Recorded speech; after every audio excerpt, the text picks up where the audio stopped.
एक 8 साल की मासूम घोड़ों को चराते वक्त अगवा कर ली जाती है। मंदिर जैसी पाक जगह पर मासूम को दरिंदे अपनी हवस का शिकार बनाते हैं, बारी बारी से उसका रेप करते हैं। सिर्फ इतना ही नहीं, दरिंदगी की हद तो तब पार हो जाती है जब नाबालिग अपने चचेरे भाई को फोन करके कहता है कि अगर वो मजा लूटना चाहता है तो आ जाए। और इस हद को भी पुलिस अफसर ने तब पार कर दिया जब वकील को बच्ची को मारने से पहले आखिरी बार रेप करने के लिए रोका। ये सिर्फ हम नहीं कह रहे हैं, बल्कि ये बात चार्जशीट में साफ तौर पर लिखी गई है। कई जगहों पर यह तक साबित करने की कोशिश की गई है कि कठुआ मामले में रेप हुआ ही नहीं। कई लोगों ने महज कत्ल बताया तो किसी ने दम घुटने से मौत बताई। मुलजिमीन को बचाने के लिए बचाव यात्रा तक निकाली गई, जिसमें कई लीडर भी शामिल हुए। हालांकि बाद में उन्हें इस्तीफा देना पड़ा। केस लड़ने वाली वकील दीपिका राजवत से लेकर घर वालों तक को जान से मारने की धमकी दी गई। मासूम बेटी को दफनाने के लिए वालिदैन को दर दर भटकना पड़ा। कई गांव गए वो, लेकिन किसी ने भी दफनाने के लिए जगह तक नहीं दी। आखिरकार 7 किलोमीटर दूर बेटी को दफनाना पड़ा था। यह है उस मासूम की चंद अल्फाज में कहानी, जिसे आज 17 महीने के बाद अदालत से इंसाफ तो मिल गया है, जिसे हमने आपने पढ़ और सुन तो लिया है, लेकिन मासूम के उस दर्द को समझना, वालिदैन की उस दर्द भरी दास्तान को बयान करना मुश्किल ही नहीं, नामुमकिन है। लेकिन सवाल यह है कि आखिर कब तक? विशाल को कोर्ट ने बाइज्जत बरी कर दिया और बाकियों को उन्होंने सांजीराम और बाकी सारे दोषियों को सजा की है। वो जो अनंत दत्ता है और तिलकराज और सुरेंद्र, इनको 201 में सजा की है। बाकी आईपीसी ऑफेंस में बरी कर दिया। परवेश, सांजीराम और दीपक को 376 और 302 के तहत सजा सुनाई है। अनंत दत्ता, तिलकराज और सुरेंद्र को 201 के तहत सजा की है। 201 आरपीसी 201। हाँ, और विशाल को सभी ऑफेंसेस में से एक्विट कर दिया कोर्ट ने, उसको निर्दोष मानते हुए बरी कर दिया। इस फैसले का खैर मकदम करते हैं। इस फैसले से कई लोगों ने इत्मीनान का सांस लिया होगा।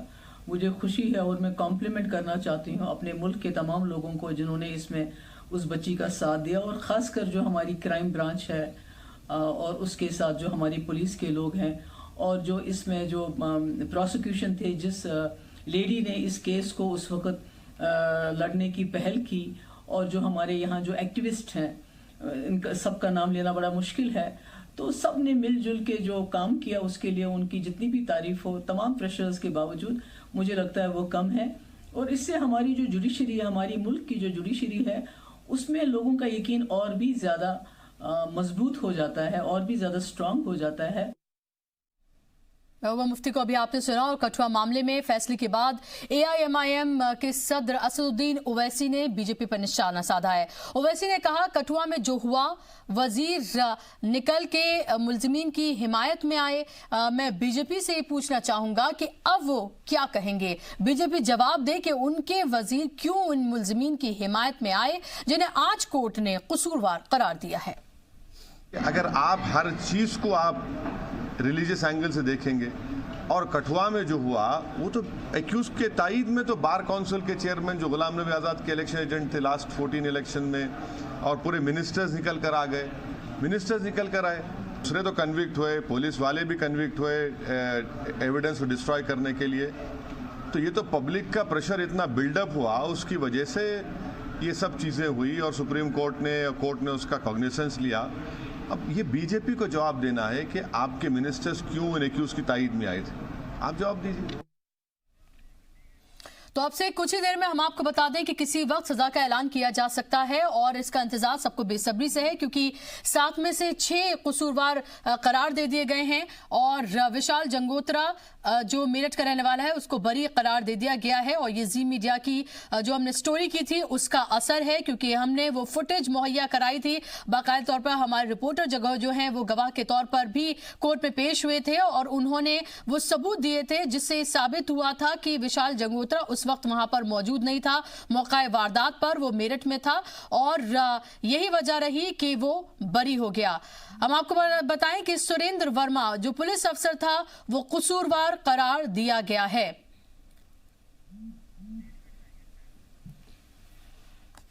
तो 4 पुलिस वाले हैं जिनको कसूरवार ठहराया गया है, 6 में से 4 पुलिस वाले हैं। आप अंदाजा लगाइए कि जिनके ऊपर आपकी हिफाजत का, हमारी आप सबकी हिफाजत का जिम्मा होता है, अगर वही इस तरह के घिनौने अपराध में मुलव्विस हो तो फिर किससे इंसाफ की गुहार लगाई जाए। और कठुआ रेप के बाद, इस पूरे मामले के बाद जिस तरह की सियासत देखने को मिली, बार काउंसिल का जो चेहरा देखने को मिला, उस सब ने कई तरह के सवाल जरूर खड़े किए हैं। लेकिन आज अदालत ने जो फैसला सुनाया है, कसूरवार करार दिया है 7 में से 6 को, और एक जिसको नाबालिग करार दिया गया था उसे जम्मू की कोर्ट में अभी भी उसका केस चल रहा है, उसका इंतजार करना होगा और किसी भी वक्त सजा का ऐलान किया जा सकता है।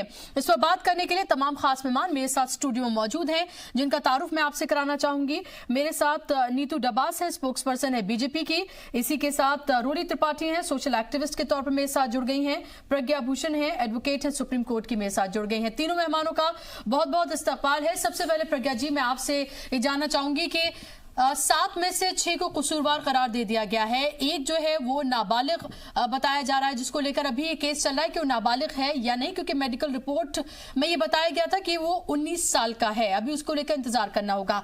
लेकिन 6 ये जो कसूरवार ठहराए गए हैं, अभी सजा का ऐलान होना बाकी है। लेकिन जो दफात लगी है, क्या लग रहा है उसके तहत क्या सजा हो सकती है इन लोगों को? देखिए, इसमें जो 3 एक्यूज्ड हैं, इनके ऊपर तो 302 के तहत आरपीसी रणवीर पीनल कोड के तहत मर्डर का चार्ज बनता, मर्डर के अभियुक्त हुए, और 376D यानी कि गैंग रेप में इनको कन्विक्ट किया गया है जी। और उसके अलावा 120B यानी कि क्रिमिनल कॉन्स्पिरेसी के तहत इन्हें कन्विक्ट किया गया है। तो ये तीनों ही बहुत जघन्य अपराध हैं और इसमें उम्र कैद या फांसी से कम कुछ होना भी नहीं चाहिए, क्योंकि एक ये बच्ची के साथ रेप था। तो वैसे ही एक छोटे बच्चे के साथ जब ये अपराध हो रहा है और इतनी बुरी तरह, तो ये रेयरेस्ट ऑफ रेयर क्राइम्स में आएगा। और इस हालात में एटलीस्ट उम्र कैद या फिर फांसी की ही सजा होनी चाहिए जी। जो बाकी के 3 पुलिस ऑफिसर्स भी जिसमें इन्वॉल्व है, सेक्शन 201 आरपीसी के तहत उनको एविडेंस मिटाने के तहत कन्विक्ट किया गया है। लेकिन मैं तो कोर्ट से और अदालत से यही गुजारिश करूंगी कि क्योंकि इतने जघन्य, इतने घृणित क्राइम में अगर वो इन एक्यूज्ड की हेल्प कर रहे हैं और एविडेंस मिटाने की कोशिश कर रहे हैं, तो उनको भी सिर्फ 201 को देखते हुए उसकी सजा नहीं देनी चाहिए।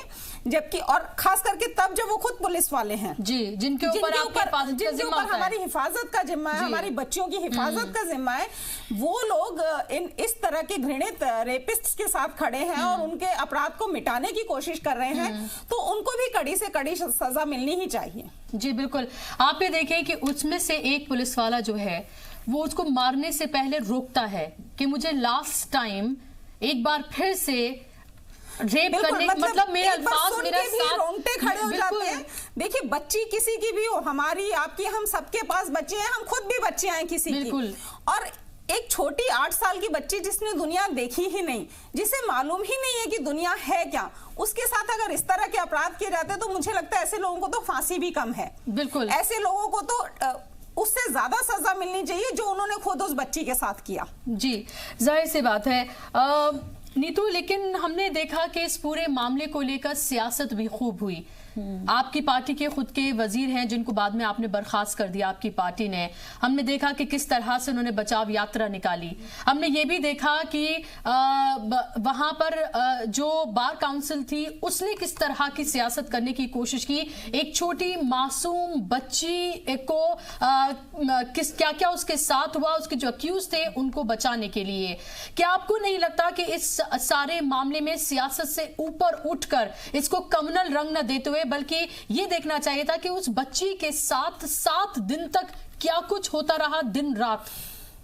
बिल्कुल बुशरा जी, बहुत ही जघन्य अपराध था ये, जिससे पूरा देश हिल गया था। और हमने लगातार देखा कि इसमें मीडिया से लेकर जो प्रतिक्रिया आई, मीडिया ने अपना काम बखूबी निभाया और इसके साथ साथ, लेकिन जो आपने बात कही, सियासत भी हुई।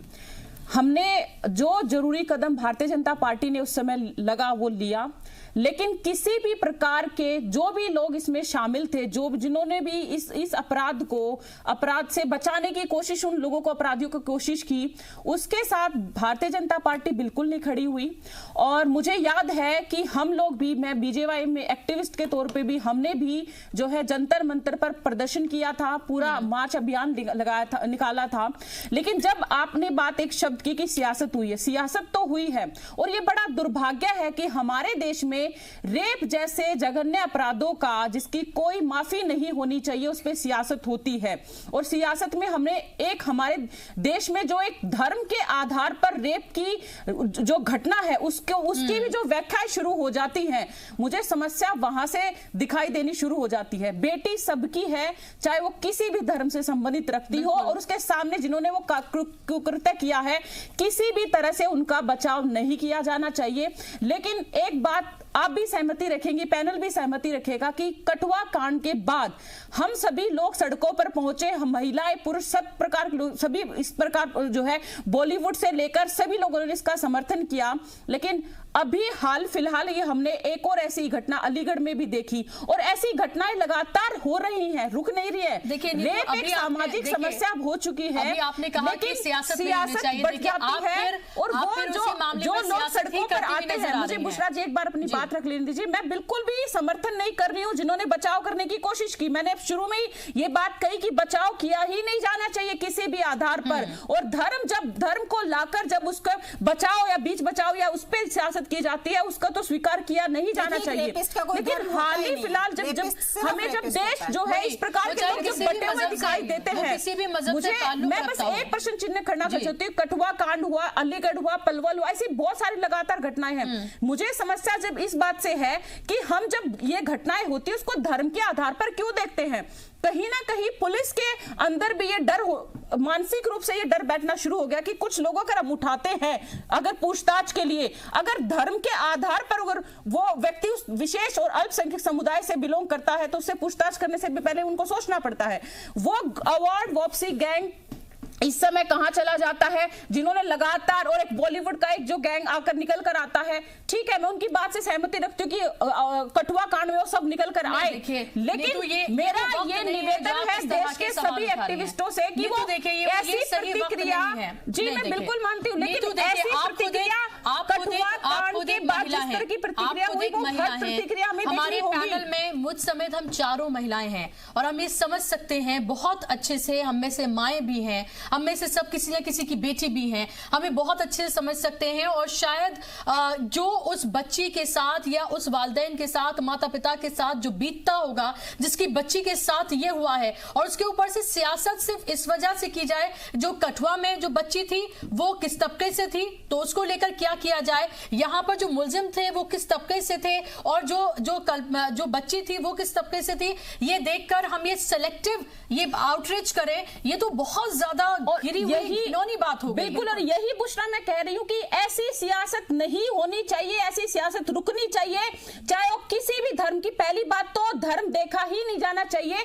जिस प्रकार का एक्टिविज्म पहले दिखाई दिया, आज भी पहली बात तो ऐसी जरूरत ना पड़ेगी, लेकिन जब नौबत आ जाती है तो हमारे समाज के सभी वर्गों को एक प्रतिक्रिया स्वरूप समानता के साथ आगे आना चाहिए। हमने देखा है, हम सब लोग यहाँ पर डिस्कशन कर रहे हैं तमाम मीडिया चैनल्स पर, चाहे ये मामला हो या फिर अभी जो बच्ची जो अलीगढ़ का मामला है उसका मामला हो, हमने देखा ट्विटर से लेकर फेसबुक लोग कैंडल मार्च निकाल रहे हैं, तमाम हर तरह की तमाम चीजें जो है वो की जा रही हैं। किसी तरह का कोई सेलेक्टिव आउटरीच नहीं देखा जा रहा, बल्कि सब इस चीज को देख रहे हैं। क्या आपको नहीं लगता इन सबसे ऊपर उठकर अब हमें यह देखने की जरूरत है कि हमारा समाज जा कहां रहा है? आखिर 20 महीने की बच्ची का अभी इंसिडेंट सामने आया है, इससे पहले 14 साल की लड़की, अब ये 2.5 साल की बच्ची, हालांकि इसका सिर्फ अभी मर्डर हुआ है, रेप की अभी इसमें डिक्लेरेशन नहीं हुआ है, और ये कठुआ मामला जिसका हम जिक्र ही कर रहे हैं। देखिए, मैं शुरुआत बहुत ही नॉर्मल तरीके से करना चाहती हूँ। हम लोग सिर्फ जैसे एक टर्म बोला गया है, prevention is better than cure. तो हम लोग क्या कर रहे हैं, क्योर में या दवाई देके उसे मरहम पट्टी तो कर रहे हैं, पर वो जड़ कहाँ है, हम लोग रूट पे नहीं जा रहे हैं। वो हुआ क्यों, वो बीमारी क्यों हुई, उस बीमारी का रीजन क्या है। तो मुझे लग रहा है जो ये रेप है is a public health concern.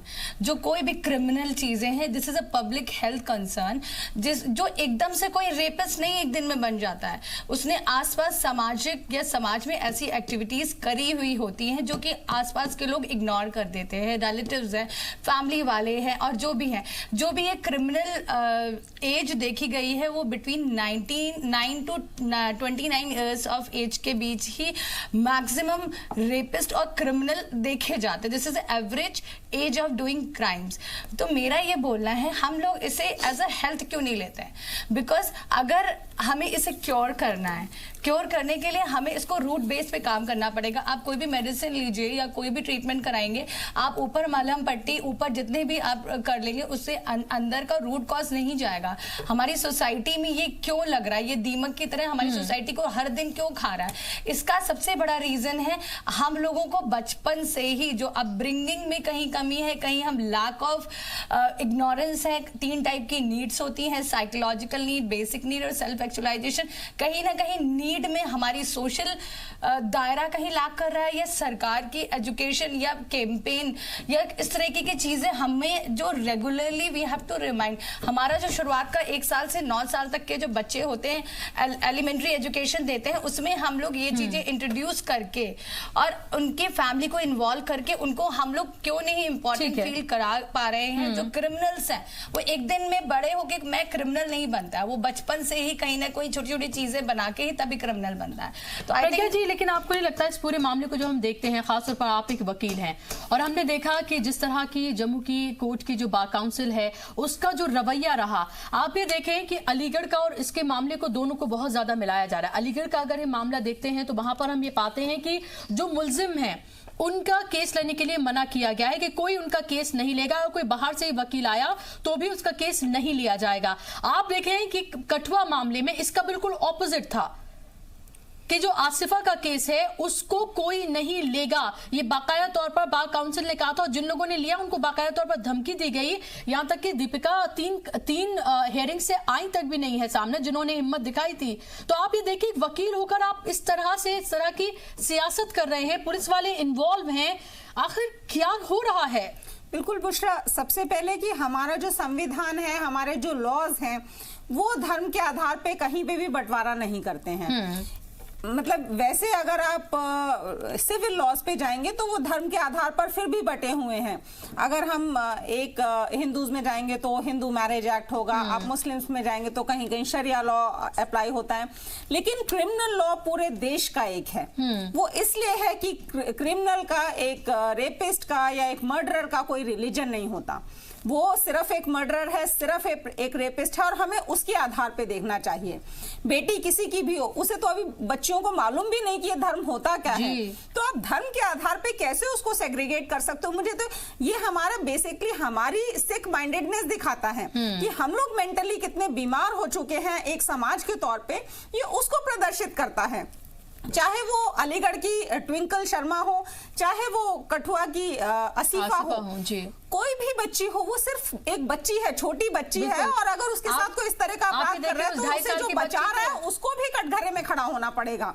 हमारे समाज में इस तरह की सोसाइटी बननी चाहिए कि उसको बचाने वालों को भी कटघरे में आना पड़ेगा और बताना पड़ेगा कि वो इस तरह के रेपिस्ट या मर्डर को क्यों बचा रहे हैं, कैसे बचा रहे हैं। बिल्कुल, क्योंकि 2.5 साल की वो बच्ची जिसने बोलना भी नहीं सीखा होगा, शायद माँ बाबा ही वो कह पाई होगी। आप देखें कि उसके साथ क्या क्या नहीं किया गया। चाहे 8 साल कि ये आसिफा जो घोड़ों को चराने के लिए बाहर निकली थी, जो अपने अल्हड़पन में वहां पर ऐसे ही जंगलों में घूम रही थी, उस मासूम के साथ क्या क्या नहीं किया गया। इस समाज के तौर पर कई तरह के सवाल खड़े होते हैं। सवाल लॉ एंड ऑर्डर को लेकर भी खड़ा होता है, क्योंकि सरकार को भी कटघरे में खड़ा करना होगा कि आखिर हम इस तरह की घटनाओं को रोकने में बारहा क्यों नाकाम हो रहे हैं। इन तमाम सवालों के हम जवाब लेंगे, और भी कई सारे पहलू और इंतजार उसका भी ये देखना होगा कि जो कसूरवार ठहराए गए हैं उनको क्या कुछ सजा सुनाई जाती है, उसका इंतजार है बेसब्री से।